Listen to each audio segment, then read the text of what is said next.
So, sir, you can begin now. Okay, good evening, friends. I'll just play a video which is a conversation between Krishnaji and a Buddhist scholar. Uh, he's a very renowned Buddhist scholar, but unfortunately, he passed away at a very young age of 48. So, uh, I'll just share the screen. And one more thing, after the video, I may not be able to join because I have an urgent piece of work where my presence is needed. So Kamlesh ji will do the coordination work.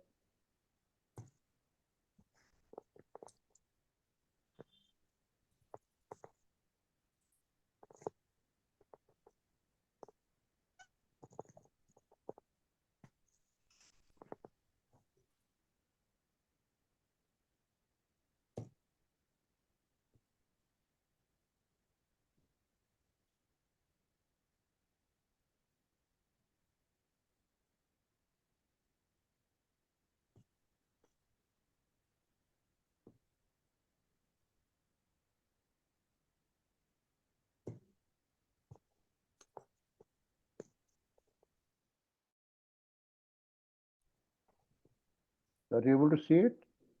Yeah. Okay.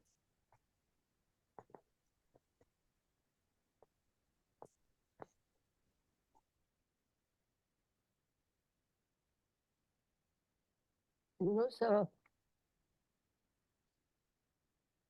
in all the religions, in the organized religions, with their dogmas, beliefs, and traditions, and all the rest of it, personal experience has played a great part.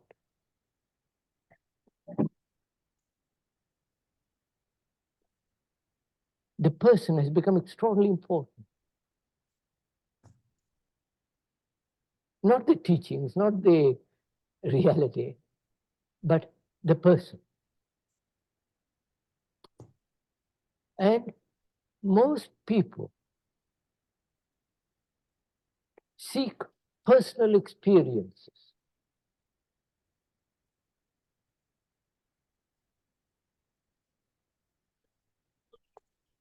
And if it is a personal experience of a person, then it has very little validity. Because that experience may be merely a projection of one's own intentions, fears, and hopes, and all the rest of it. So, personal experience has very little validity in religious matters. And yet, man, human beings, right throughout the world, have emphasized the person. The person represents to them the tradition, the authority, the way of life. And through him, they hope to attain or reach enlightenment or heaven or all the rest.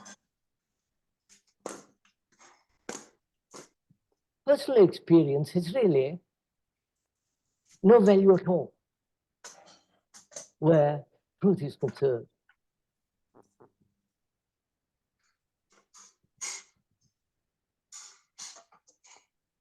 So to negate personal experience is to negate the me. Because the me is the very essence of all experience, which is the path. And when the religious people go on mission or come over to this country from India and so on, they're really doing propaganda. And propaganda has no value with regard to them, because then it becomes a lie. So,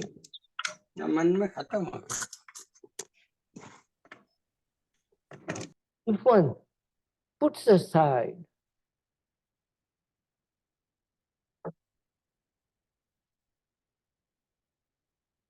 the person. The person represents to them the tradition, the authority, the way of life.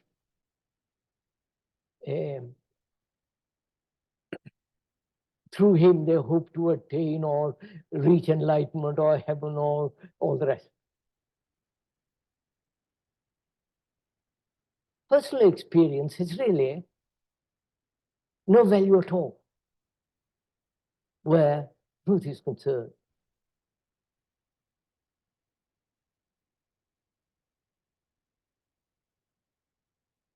So to negate personal experience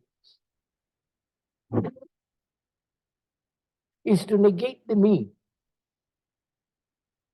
Because the me is the very essence of all experience, which is the past.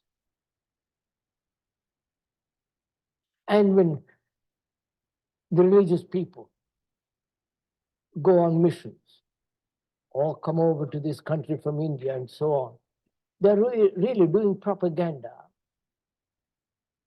And a propaganda has no value with regard to them, because then it becomes a lie. So,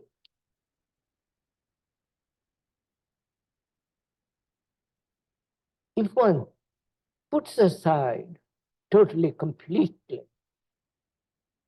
all experiences of men, of human beings, and their systems, their practices, their rituals, their dogmas, their concepts. That is, if one can actually do it, not theoretically, but factually, said, wipe it all out.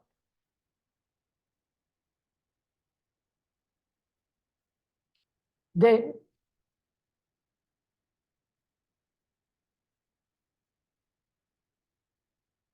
what is the quality of the mind that's no longer held in the matrix of experience?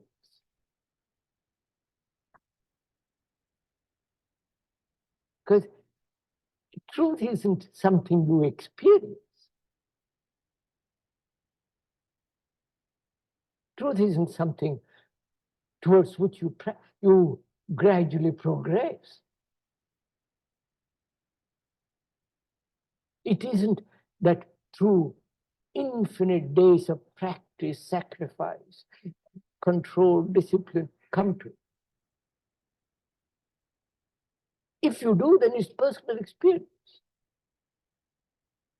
And when there is that personal experience, then there is the division between the me, the person, and the thing which you experience. Though you may try to identify yourself with that experience, with that thing, there is still the division. Seeing all this, how organized religions have really destroyed truth, giving human beings some absurd myth to make them behave. Seeing all this, and if one can put aside all this, what place has meditation in all this? What place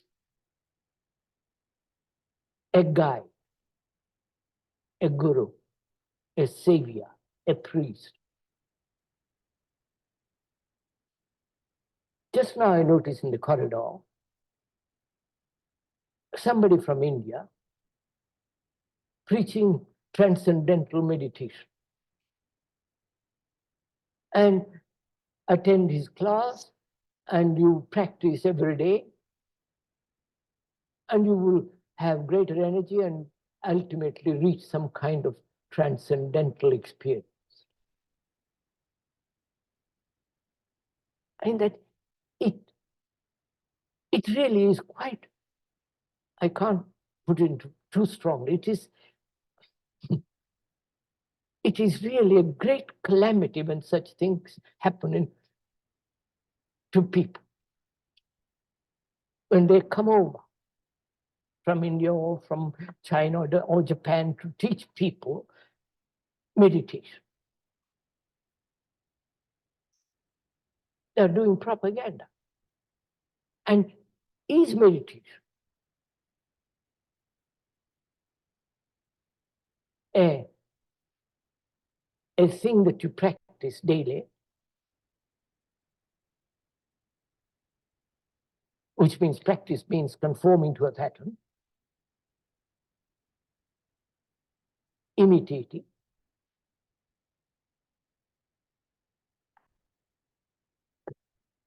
suppressing, what is implied in conformity. Can such conformity to any pattern, doesn't matter what it is, can that ever lead to truth? Obviously not.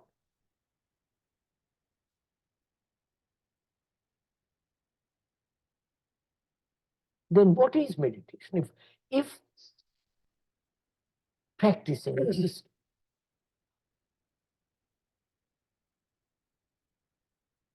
however absurd, however noble, practicing a transcendental so-called meditation,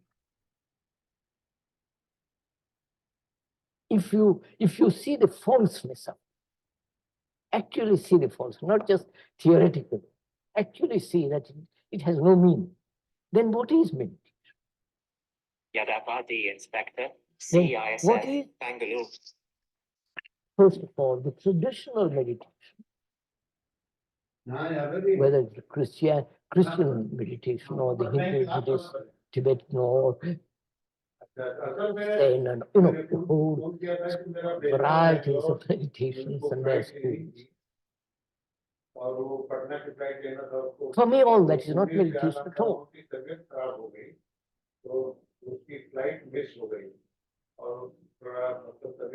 Then what is meditation? Perhaps we could discuss that. Yes.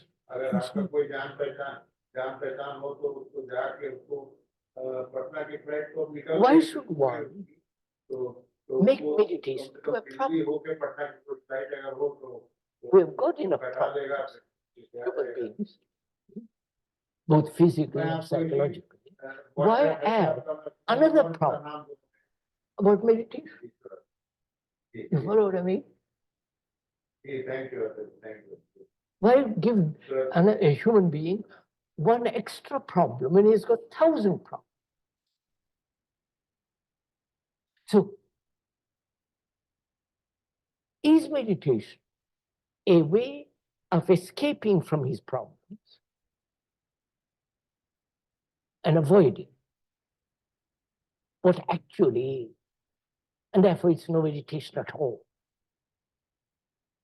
Or is meditation the understanding of the problem of living?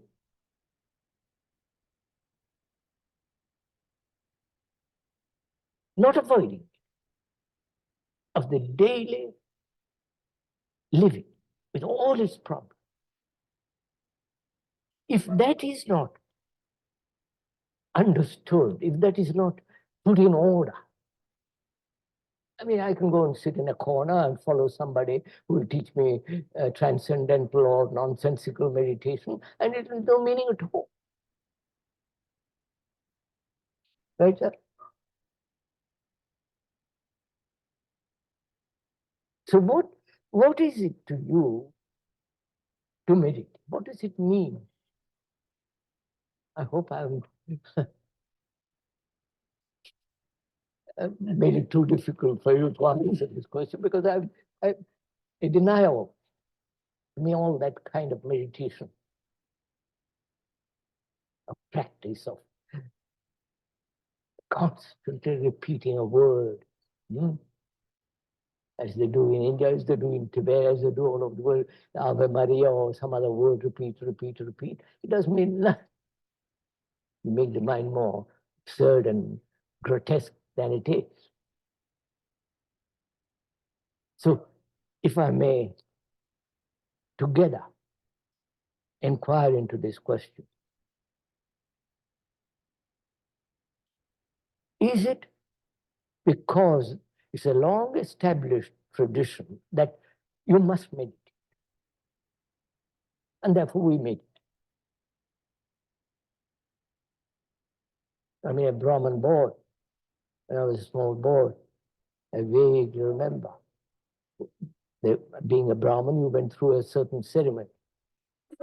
At that time, you are told to sit quiet, close your eyes, meditate, think about, the whole thing was set going.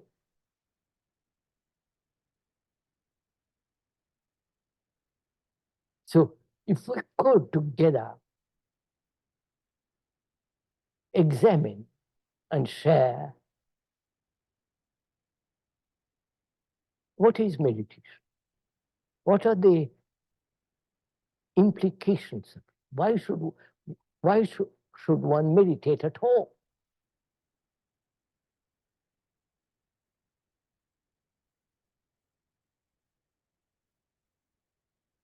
If it is a problem, you follow what I mean? If you make meditation to another problem, then for God's sake avoid it. You follow what I mean? Because human beings have 1,000 problems. Why add another one more to it? Could we together, sharing, go into this,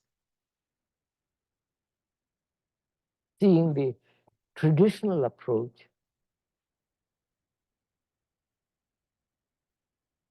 and seeing their absurdity? Because you see, sir,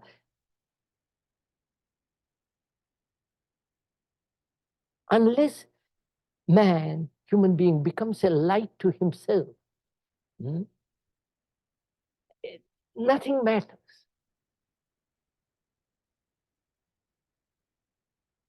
Because if you're depending on somebody, then you are in a state of perpetual anxiety.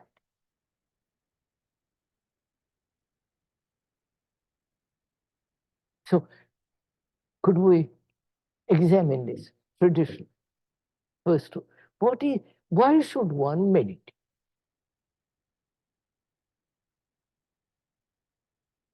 Don't you think in the living situation of a man that meditation happens as part of a life situation?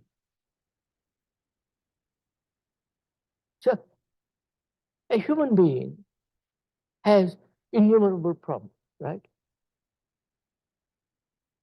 He must solve those first, mustn't he? That is he must bring order in the house. In the house in which he lives, which is the house, which is the me. My thoughts, my feelings, my anxieties, my guilt, my sorrow, I must bring order there. Without that order, how can I proceed further? Well, the problem is that if you try to solve the problem, if you look for order, then you're looking for, doesn't seem to be looking for further chaos. No, I'm not looking for order. I am inquiring that there is disorder. That's right, yes. And I want to know why there is disorder. I'm not wanting to find order. Then I have all the gurus and all the gang coming. I don't want order. I only want to find out why in one's life there is such chaos and disorder.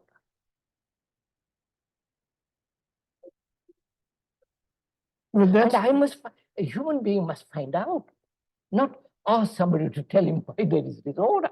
Well, you can't find out intellectually. Intellect is part of the whole structure. You can't deny the intellect. Well, but you can't use intellect to solve the intellectual problem. No. You can't solve the problem at any level except totally. Quite, yes. Now, that is, to solve the problem of disorder, does that need meditation? In the ordinary sense of the accepted word meditation. I wouldn't say the ordinary, the conventional sense of meditation, but the meditation in the extraordinary sense. What do you mean by that, if I may ask? Extraordinary sense of meditation is trying to find, to see the disorder as a part of the direction. To see disorder. To see disorder as order, if you like to call it. No, no, Or to see the disorder as order. no. To see disorder. But if you see the disorder, then it becomes order. First, I must see. But to see it clearly, So that depends then how you observe disorder. not how to solve it. How to, of course not. Because if you try to solve it, you solve it according to a pattern set, Set pattern. which is the outcome of your disorder, That's right. which is the opposite of disorder. So if you try to solve the disorder, it's according to a preconceived idea of order. That is Christian order, Hindu order, whatever order. Socialist order, communist order. Whereas if you observed entirely what is disorder,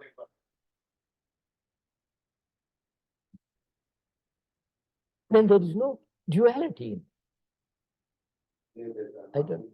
Yes, I see Now, what you mean. how is one to observe this total disorder which human beings live?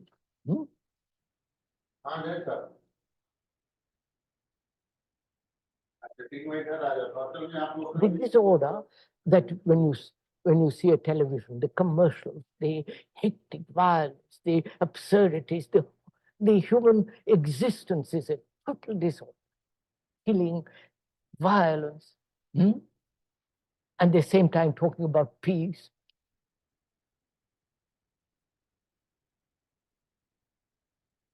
So we come to the question,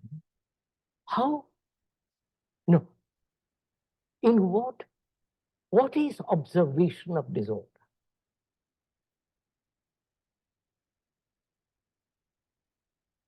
Do you see it from the me as separate and the thing which is disorder? Well, that's already disorder. Isn't it? So, do I look at disorder with the eyes of my prejudices, my opinions, my conclusions, my concepts, the propaganda of 1,000 years? You follow? Which is the me. So, do I look at disorder without the me? And is that possible?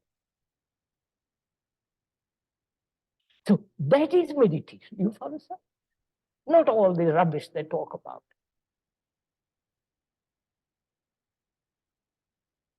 To observe without division.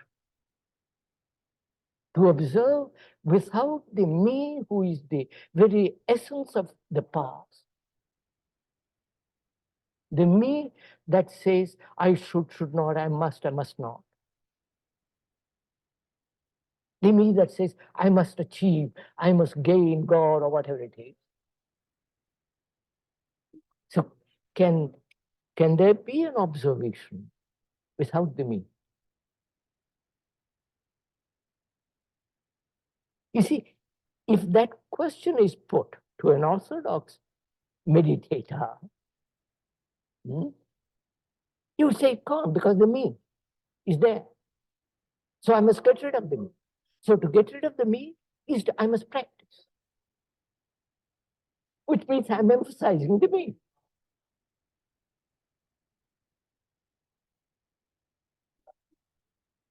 So through practice, I hope to deny practice. practice. Through practice, I hope to eradicate the result of that practice, which is still the me. So you're caught in a vicious circle. So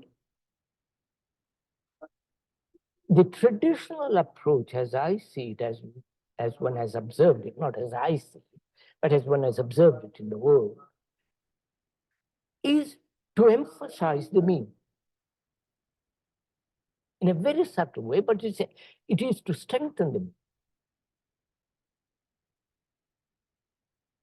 The me that's going to sit next to God. Think of the absurdity. The me that's going to experience nirvana or moksha or heaven, enlightenment. I mean, it means nothing. So, we see the orthodox approach is really holding man, human being, in prison of the past, giving him importance in his personal experience. Reality isn't a personal experience. You can't personally experience the vastness of the sea. It is there for you to look. It isn't your sea.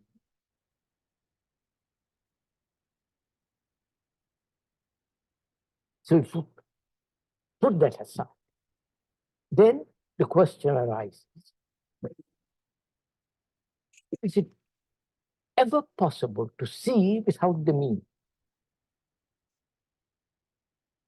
To observe this total disorder of the human beings, their lives, the way they live. Is it possible to observe it without division?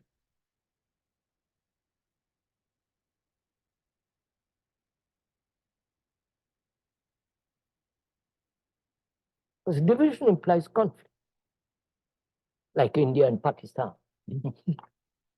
like China and America, like Russia, and all that. Division politically is that breeds chaos. Psychologically, division breeds endless conflict, inwardly, outwardly. Now, to end this conflict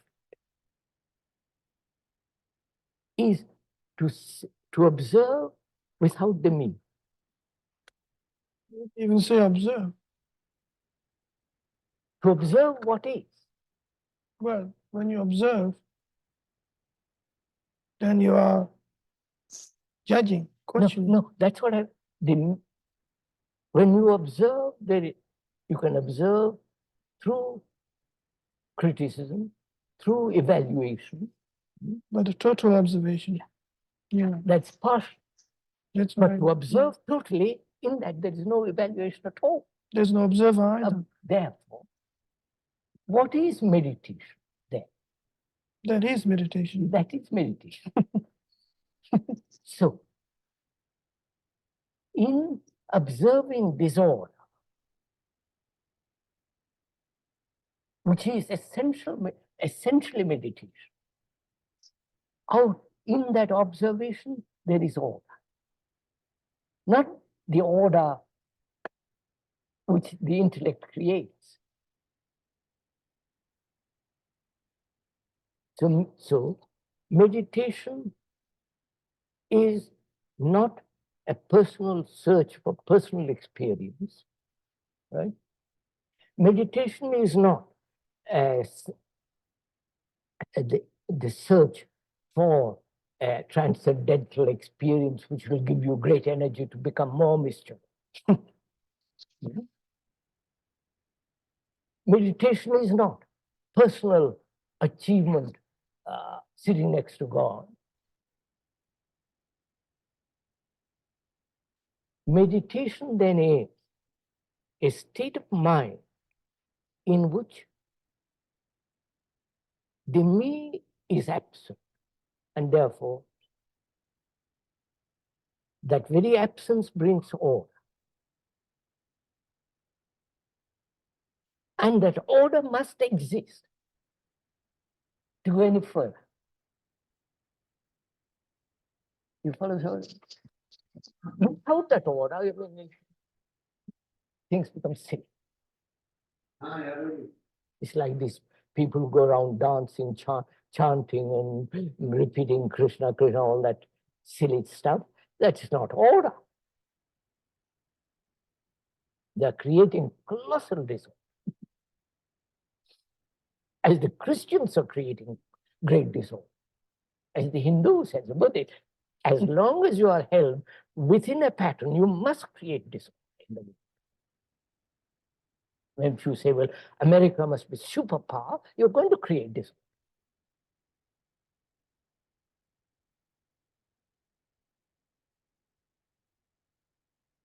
So then next question, sir, from that arises, which is very, it is necessary to inquire. Can the mind observe without time, without memory, which is the material of the mind? Memory and time is the material of the mind.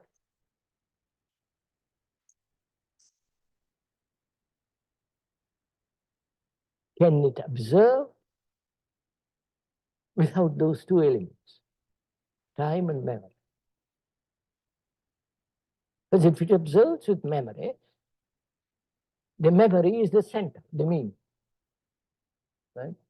And time is the mean also.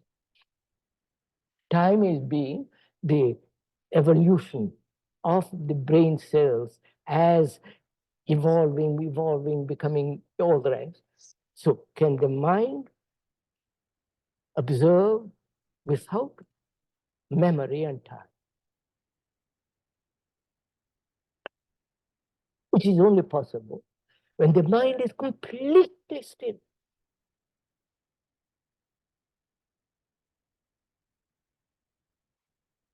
And they recognize, the traditional people recognize. So they say, we must practice in order to be silent.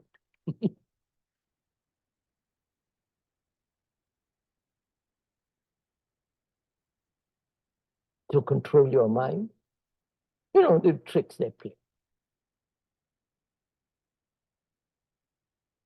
I don't see any particular importance in the making emphasis on the stillness of the mind, particularly true, because if one is able to see the non-dualistic way of looking at situations, then you have a further energy to flow out, rather than You trying can to create only a have stillness. further energy flow, greater energy, when the mind is quiet, obviously.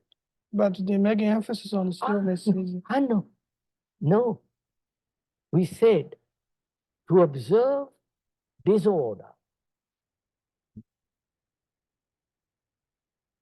The me with its memories, with its structure of time must not be.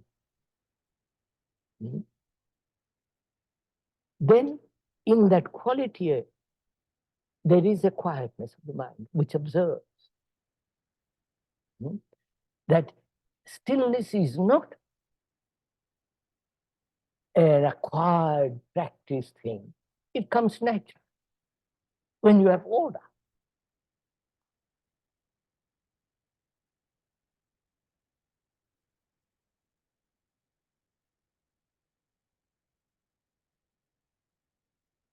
You see, sir, after all, what one can do is to point out and help the person to go to the door. It's for him to open the door. You can't do any more than that. And this whole idea of wanting to help people, wanting to, you know,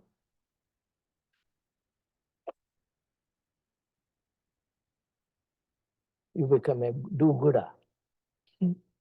And a do-gooder is not a religious man at all.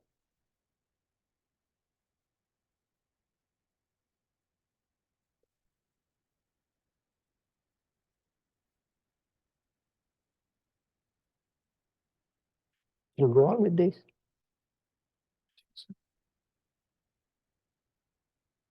there's a further things can be quite clarified is the when you make emphasis on the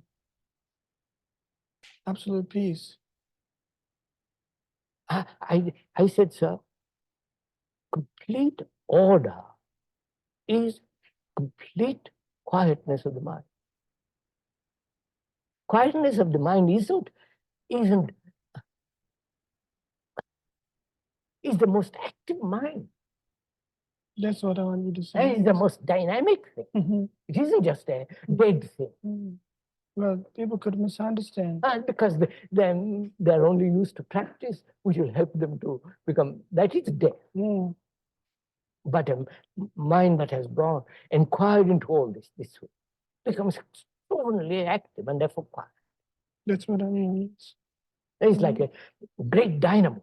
Mm. The greater the speed, the most vitality.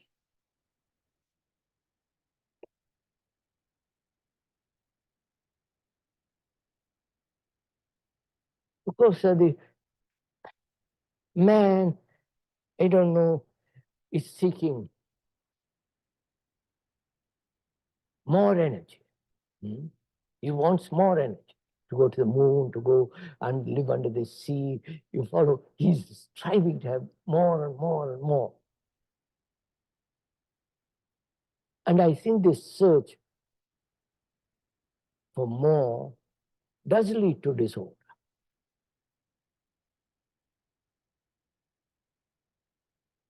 Consumer society is a disorderly society. You see, the other day I saw in some place a paper tissue, Kleenex, which is all beautifully decorated.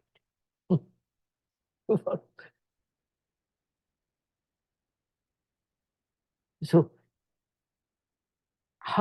our question is, does the observation of disorder bring order? That's really a very important point, because for us, for most people, effort is demanded in bringing about order. Because human beings are used to effort, struggle, fight, suppress, force oneself. Now, all that has led to disorder, socially, outwardly, and inwardly. Right? And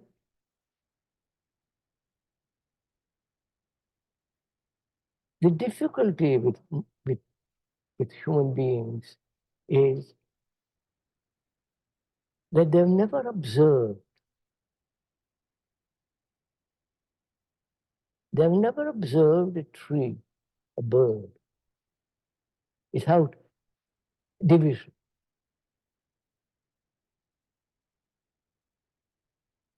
Since they've never observed totally a tree or a bird, they can't observe themselves totally. They can't see the total disorder in which one lives. There is always an idea, partially, there is somewhere in me there is order, which is looking at disorder. You follow what I mean? So they invent the higher self, which will put order, which will bring about order in disorder. God is in you, and pray to that God, he'll bring about this order. Always this effort. What we're saying is that where there is the me, there must be disorder. And if I look at the world through the me,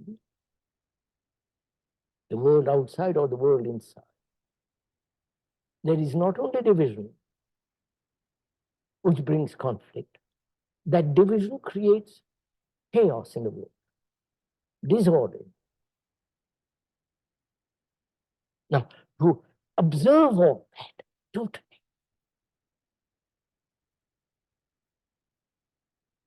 in which there is no division, this observation is meditation.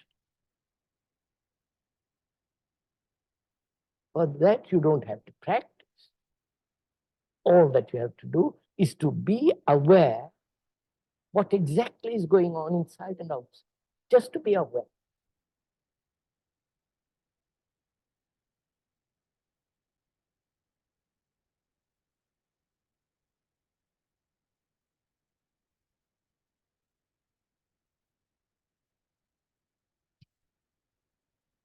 Good enough.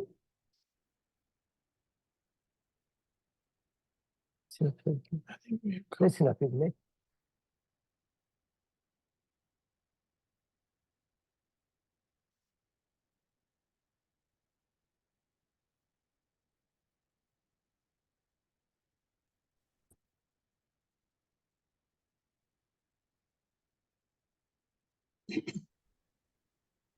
Yes, Harshad bhai. Yeah, thank you, Dubeyji. Very, very energetic Krishnamurti, asking many questions, and at the same time speaking from his level of understanding, which means looking at anything without the sense of me or I. So that kind of looking, Krishnaji says that people really have not felt that kind of looking. So he said, human beings have not observed a tree or a bird totally. So what does it mean to observe totally? What I feel that it is not in the plane of thinking and feeling, but coming out in a different dimension and looking very clearly at whatever is happening within the mind, seeing thoughts and feelings exactly as they are, without any analysis, without any interpretation, without any effort to look that is the state of meditation. And that Krishnaji talks in many, many different ways by asking questions. So it seems to me that to observe disorder totally, there must be order. In another way, Krishnaji sometimes says, freedom is at the beginning. How you do anything, how you look at a tree or a human being or thinking and feeling itself, how one does.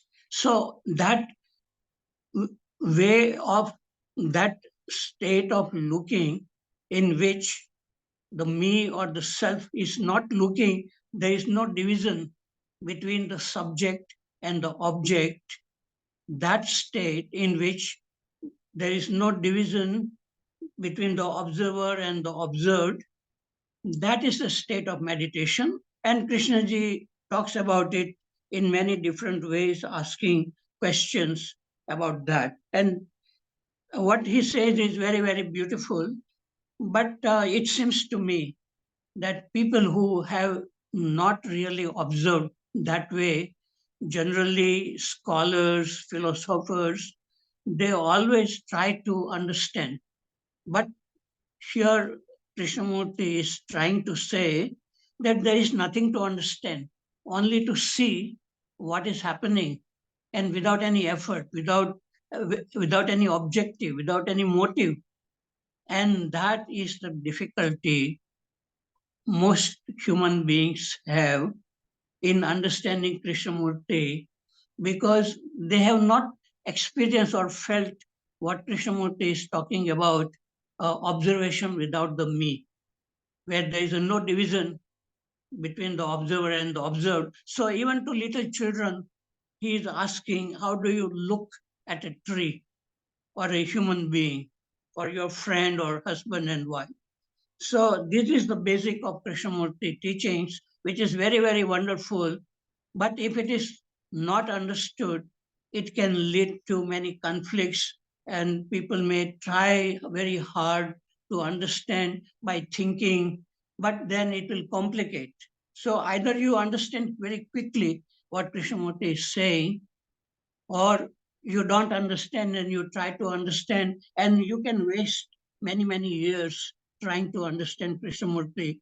But it can be done very quickly when this thing happens, where there is no observer and the observed, no separation between the observer and the observed. So uh, this is I have said enough thing right now. Thank you.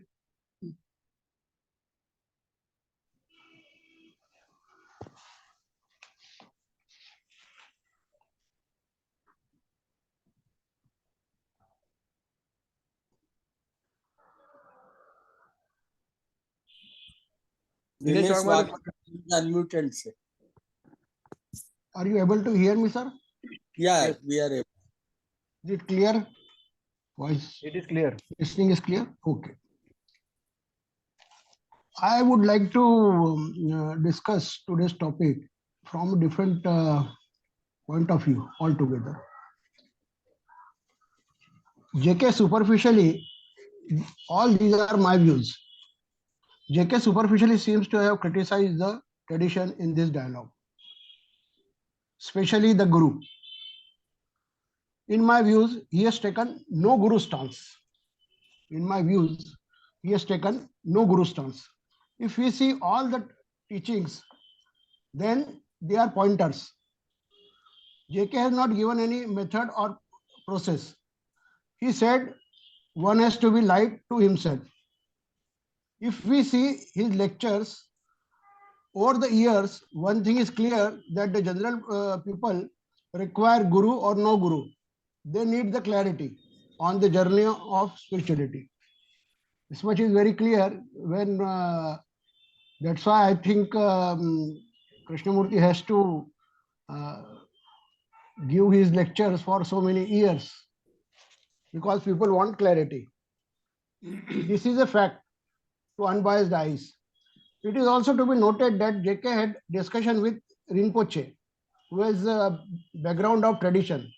My observation is whenever JK talked with traditional people, whether they are Buddha disciples or people like Achyut and Sunanda Patwardhan or Pupul Jaikar, etc., he has always questioned them. He has always questioned them.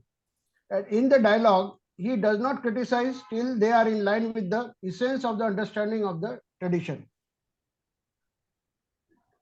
of the traditional approach. But as and when they show any lack of right understanding or ignorance, he questioned and criticized the traditional approach.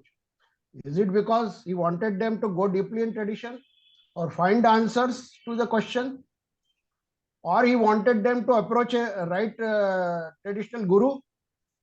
I can't say.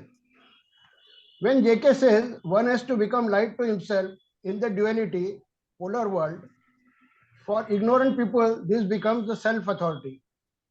They also criticize the guru and do not understand their own responsibility on the way of journey. Because if you criticize the guru, then whole responsibility comes to you. You means the me.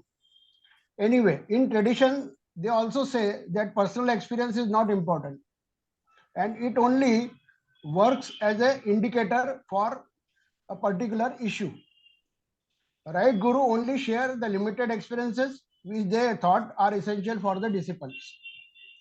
Shankaracharya has clearly given guidelines in Vivek Chudamani that there is Shastra Prachiti, then means first the learning from the Shastra, then the Guru Prachiti, learning from the Guru, and then Atma Prachiti, means self-learning. Means first Shastra, then Guru guidelines, and then the wisdom available because of working by a disciple, and that is ultimate. So in a way, personal experience is not important, but the wisdom is important considering the totality. In this dialogue, which is in a way monologue, JK has also criticized traditional dogmas, concept, rituals, etc., including transcendental meditation. But he also said that if you do TM, means transitional meditation, then you get greater energy and you are free to do more nuisance. In a way, he has given answer to the secret of all the rituals, etc. They give you energy, positive energy, maybe temporarily, but they give you energy. So whosoever is having lack of energy is advised for the practices and all that, all the rest of it. Now, the criticism is with reference to the truth. If we take truth as a reference, then truth is all inclusive, and with this as reference, both traditional and non-traditional approaches becomes division, fragments, and hence both are absurd. If you say one is absurd, then automatically other also becomes absurd.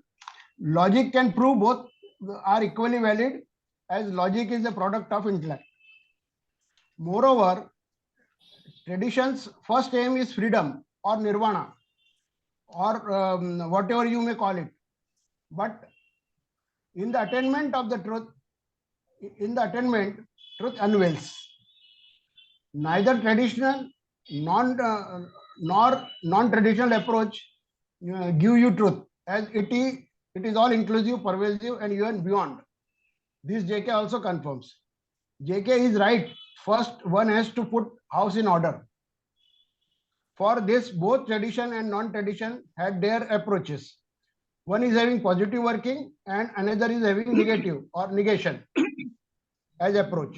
Both are futile if right understanding is not there. This is also confirmed right just now by Mr. Harshad Parekh. Both are futile if right understanding is not there. If we see from totality point of view, both approaches are false as far as truth is concerned. If we take again the truth as a reference, both approaches are false. Even the life, what we call, is an experience which is possible because life itself is made up of fragments or divisions. And ultimately, it is the me or I which is asking for freedom. If it is so, then both tradition and non-traditional approaches are the approaches of an entity which is fragment. If you go through the transitional meditation in depth, you will find it is not much different from JK's approach. If you actually go through it, then you will find it is not much different from JK's approach of getting rid of past. Only thing is, JK has used meditation word which indicates dhyan, dharana, dhyan and samadhi all put together with the state of vitark samadhi as real meditation. Whatever he said is a real meditation, that is in the tradition it is vitark samadhi, in which self is not. He has also included contemplation for the right thinking. Anyway, whatever questions JK has asked are valid questions, and a real seeker has to find right understanding for the same. While on the subject, it is also noted that in tradition there is not only repetition of word, but with it one has to work on the image of the deity and the energy input given by the guru. That energy input is very important, and ultimately they say that it will remain. Only the energy will be awakened, or energy will be there, which is to be felt. It is also clear that a person goes for meditation means he is suffering from the problems of life. If he works with positive approach, he has to put efforts and all the rest of it.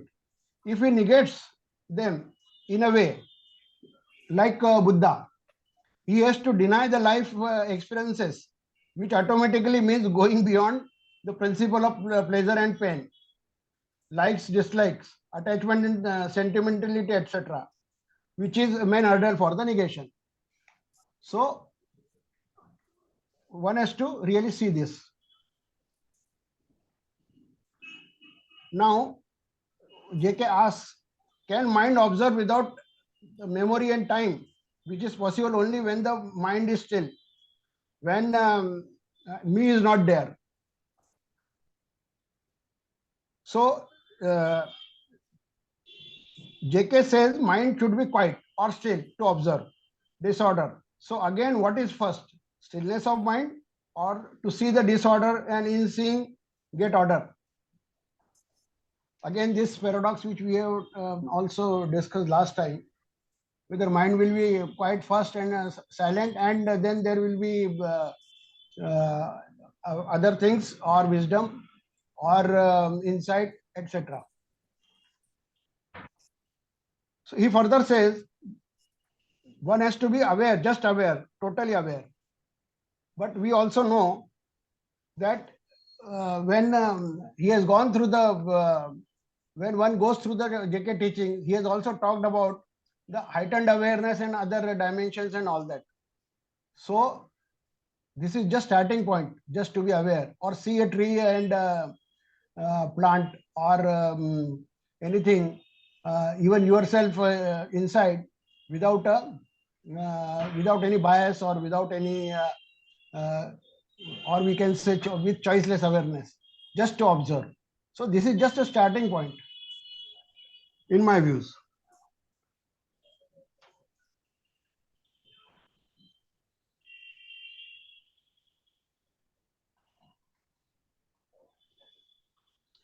JK says that in tradition, the whole emphasis on me, which is partially true. Actually, the tradition gives emphasis on the energy behind, and if we say propaganda, we may say it propaganda, but they advise you to see the energy behind it, which is creating me. Me is not the actual doer, or he is not. He is just what we can say, just a media. So me has to understand that he is just he is not the real doer. He is not the they say karta and bhokta. So one has to really go deep and see this and understand this.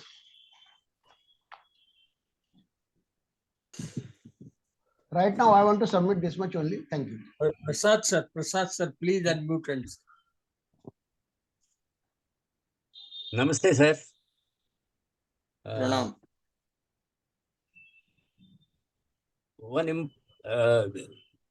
Like all videos, this video is also important. There is no gradation among videos. But one important point here is, Krishnaji has said, normally we value personal experience in spiritual matters. We think personal experience has some value, like the enchantment of Ramakrishna or something like that. That devotional excitement and all those personal experiences. In tradition, normally we value those people who undergo such experiences. We think that experience has great value. But Krishnaji says personal experience has very little validity. He doesn't really bother about personal experience. That is an important point for some of us to note. He negates personal experience.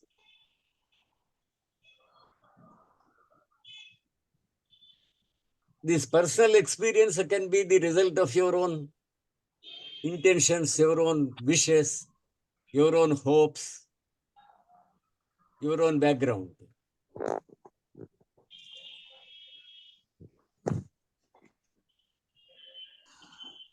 It holds the past. The personal experience keeps you a prisoner to your past. So, as long as you are following a pattern, you are an anxious person. When you are following an authority, some teacher or guru or whatever, who is teaching you transcendental meditation, like so many teachers going from India do in abroad. All those people,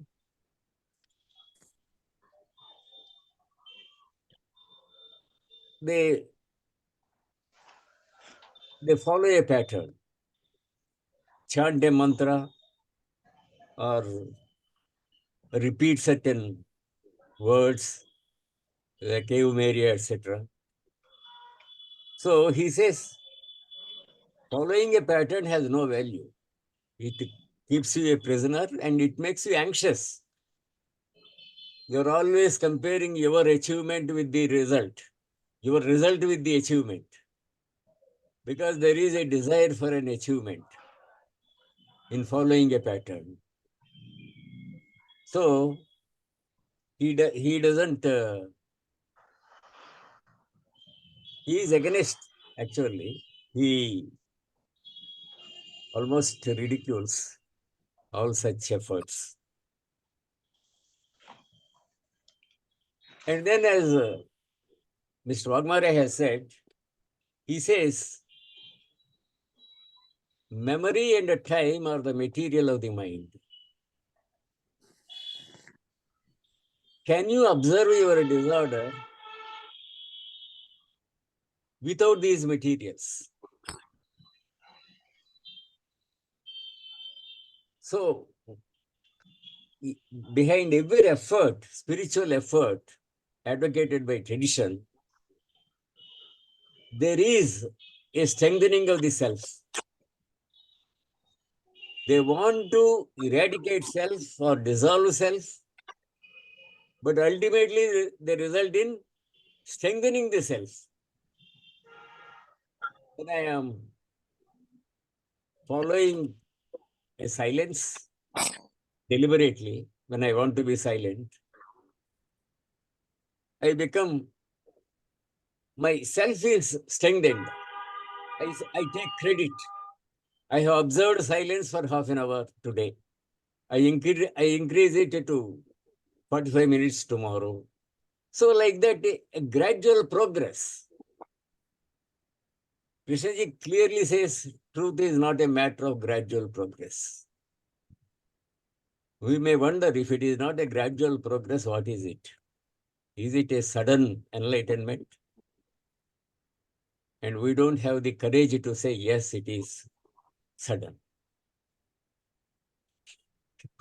I know there is a kind of dilemma, because it is not gradual according to him, and it is not sudden according to us. So what is it in between? So that may be a dilemma, but each one has to solve it for himself. There is no point in anybody saying one way or the other.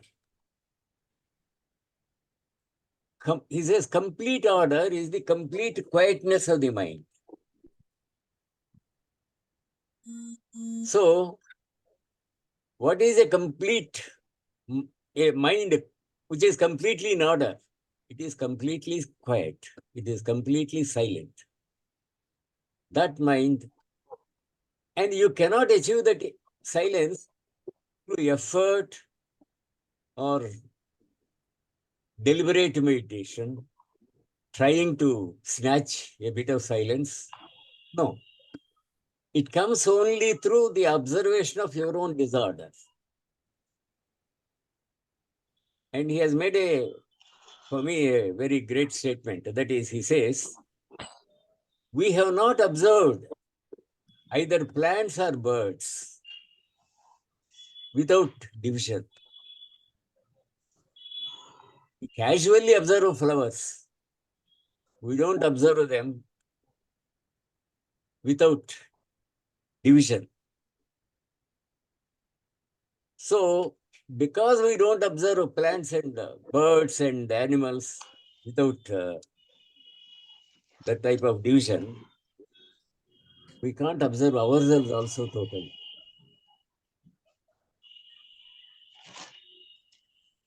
Earlier, I used to think Krishnaji is a prophet of love. Now I think we may call him a prophet of observation. He believes in observation of the outside world and observation of the inside world. And a quiet mind, he says, is not a dull mind. It's an energetic mind. The source of all energy is in that quietness. But the search for energy, he says, is the search for more. Search for energy is the search for more, which is disorder. So we want to live under the sea, we want to live in the sky, and all that searches for energy, they are all searches for energy or disorders. Lastly, he made one comment which we can't deny. He said this consumer society is also a society in search of energy. It is also a disorderly society. So in this video, ultimately what we find is he doesn't value personal experience. We always think that enlightenment is a state of mind, is a stage which we reach. He says that is not a personal experience, something like that. That is my understanding, maybe right or wrong. Thank you, sir. Pradeep ji, Waghmare, please, after speaking, please close your. It is still as if you are in hurry to say something. Pradeep ji, please. Thank you, Sushil. It's a very good topic, and of course, Harshad ji and Prasad ji also has brought out main points. But he started discussing organized religion with Trungpa Rinpoche, a very enlightened person in a way, because only one book I have read, Myth of Freedom by Trungpa. But he took up this organized religion because Trungpa comes from a Tibetan Buddhist branch. So he comes from an organized religion in a way, with practices and all that. So that's why he talked. Then usually I've listened to this video as if he's talking to me, or rather talking with me in togetherness, which he always demands, whether listening to this, whatever is uttered there, I go into myself, whether my past knowledge comes out, listening to him, whether my entire knowledge, the past knowledge, comes out in a way. So I have to see myself, what is happening to me, listening to whatever is said. So, of course, the entire video is very clear, very, very truthful rendition of everything. And it is basically whether we go to anyone, you may call guru or join a group with some problem, psychological problem in me, some sort of deficiency in me, which we think that person will fulfill. There is no doubt about it. We go to get something out of that with our own deficiencies or whatever it is, and partial knowledge also, reading so many things. So whether my entire past is coming out listening to him, or it is in a state to listen properly rather than defending something in me, my knowledge. So it is basically about what is and what should be. My problems, whenever I face or anybody faces a problem in his daily life, does he remember any one of these things which we are glamorizing or glorifying, even the scriptures or a particular guru or particular master or a particular incident in that master or particular experience? We have to face our day-to-day moments directly. There is no doubt about it. Nothing of these things which we are enumerating as very important will help. So the only thing is, can I see my problem and myself totally as best as I can?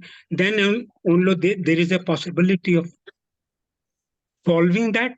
That is what he called penetration of the dukh, penetration of suffering, penetrate deep enough.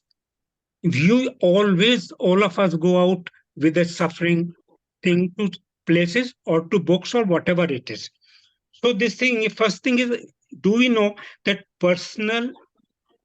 naturally when personal experience of someone, Ramakrishna, whatever it is, we are very much, we consider that as very important. So the person becomes important because of something that happened to that person. And personal experience of anyone, can it become your experience or my experience? I don't know. I know that it can never become.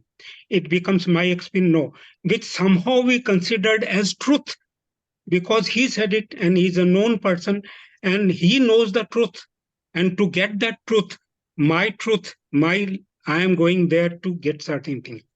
That is, and now whether our experiences that have become memory when I'm reciting the entire past of my readings, when my reciting entire history of what all I have read, then whether our experiences, if at all ever we had any experience of a different nature, of a different dimension that has become memory, works or helps in our daily life.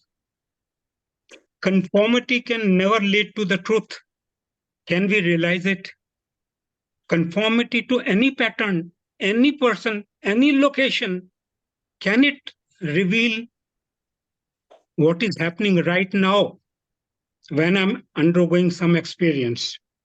Then because the topic was meditation, mechanical creation of a state in the name of meditation will be self-based on my limitedness. Self-hypnosis, why meditate? To solve a problem? Always there. Nobody will go. Will go without something in his mind to achieve. So this is a simple thing. What is, can you be with what is? That's why ultimately through all this long journey, when he was talking to Trungpa, ultimately says in awareness, which is supposed to be impartial, because otherwise this is not awareness, then it is a me awareness. So if it is a me awareness, then to that much limitedness will always be there. That much at least we should know. So this is very simple. And why practicing? Of course, you can find positive things when you do simple exercises. When you do it regularly, it gives you some sort of pleasure. Definitely it. But the problems or the challenges of life, they are a new, fresh, absolutely. None of your cycling helps there. None of your cycling.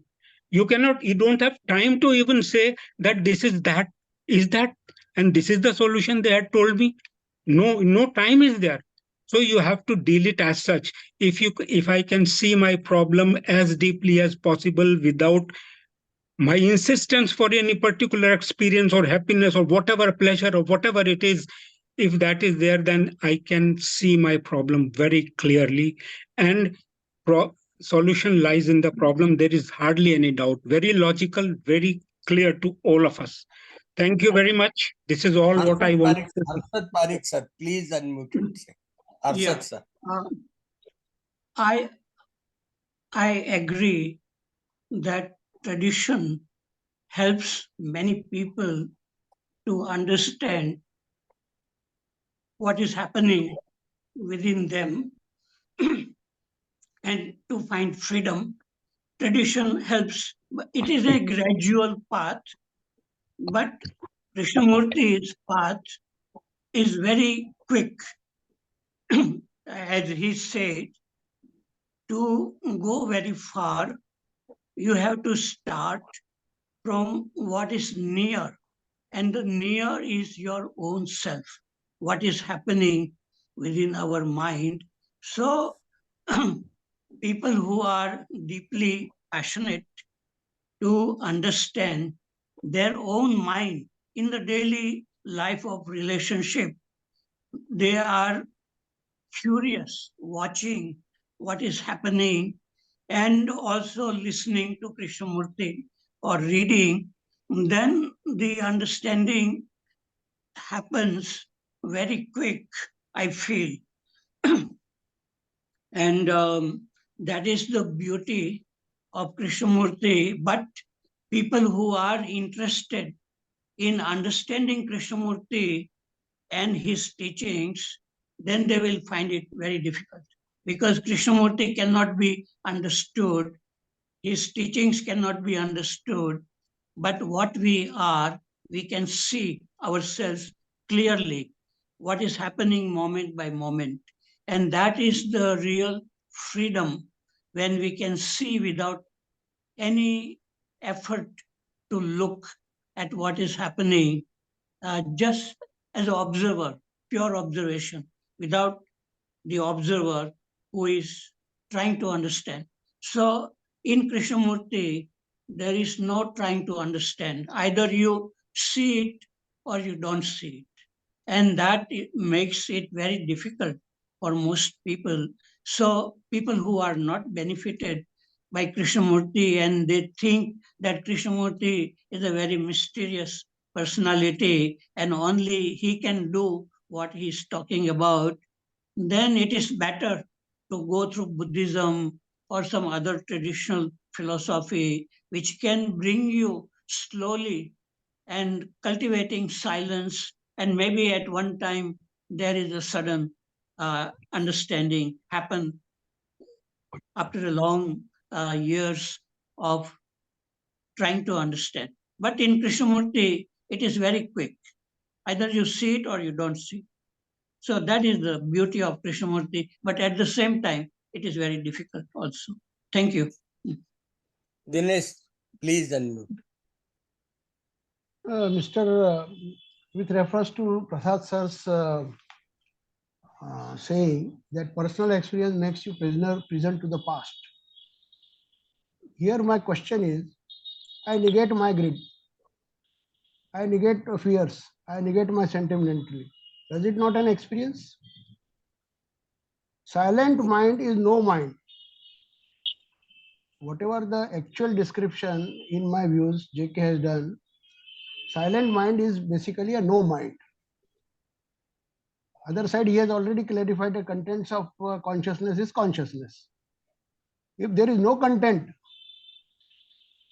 then there is no question of mind. Means when we describe mind, we clearly say that it has to have some behavior or some movement or some this thing. When we say silent mind, with a lot of vitality and lot of dynamism and all that. So how do you know it? Do you know it by experience?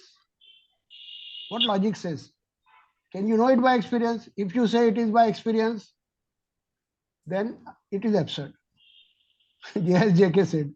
So one has to see that this goes beyond polarity or non-duality or duality. So one has to really go deep and see the things.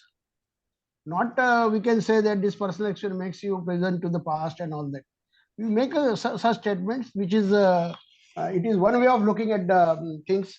From the other way, there is no, you don't have any other tool available to you, or no other, you can't use any other your this feelings or emotions or your intellect or any other instrument to move ahead and to eradicate or to remove or to dilute the me.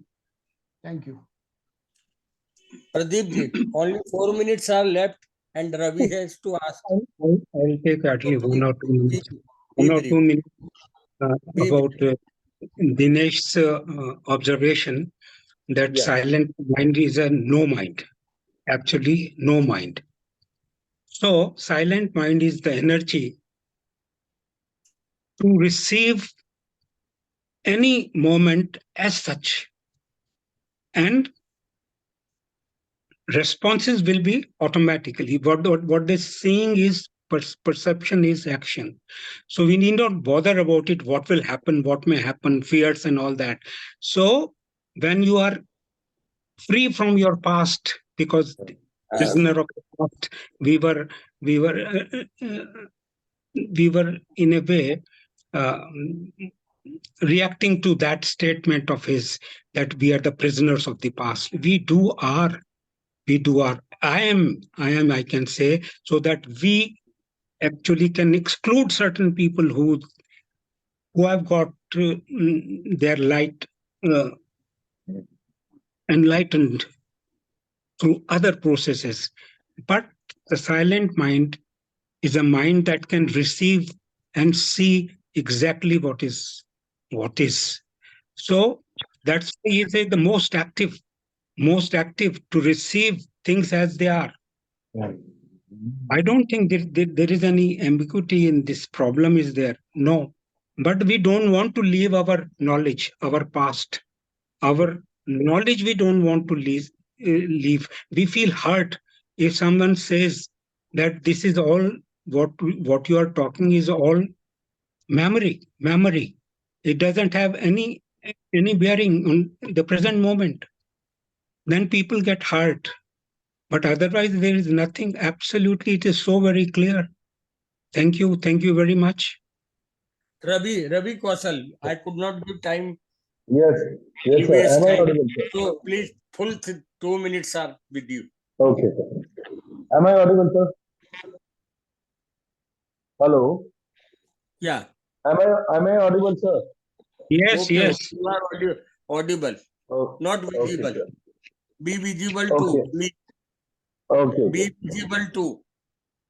Okay. Good, Okay. good, good. Yes, Good sir. looking. Now, okay.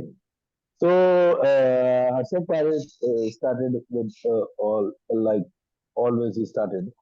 But somehow I see that it seems to me that he's always kind of repetitive when he talked about choiceless awareness and all that. But anyhow, and then I think Dinesh Waghmare, actually, Dinesh Waghmare beautifully stated that the transcendental meditation brings, brings more energy. Actually, it brings more energy to the mind and to the body when you do all that physical meditation kind of thing. So, this energy brings more nuisance because the pattern is all old. So that's a beautiful point which Dinesh Mahathir, I really appreciate that. And then I think somewhere to see the flower, you always people always to see the flower as it is. You always fantasize that. But the moment I see that the moment teach your mind to see the flower as it is. The moment you teach your mind to see the flower as it is, without the word, without naming and all that, in that very teaching, there is you create a division. I see that somehow, I see. And then there is some, and it is fair. It is not important to see sudden enlightenment. No, but to see the disorder of your own mind of your own mind when you react. The moment I'm reacting all your people. So to see that, so to see the personal disorder, to see that is more important than to see what sudden enlightenment is. Sudden enlightenment is, I think, a different chapter we'll see later. And then Prasad sir, पता नहीं मैंने क्या लिखा है. So I don't know what is my state of, to think in a particular manner like Rinpoche or all that. Whether I think in that manner like Rinpoche or any traditional, I don't know that. And can inquiry be limited to that thing? So if you are denying all the patterns, why don't you deny the I, which is still thinking in terms of pattern, looking in that the I, which is still looking in that dimension. Why? And so then, 2 minutes already. Sir, please give me one more minute and then I'll done. It is already 7:32. Next time I will give you 5 minutes more, please. It is No already problem. 7:32. So let me finish it. Modak, Thank you, please, sir. Thanks a lot.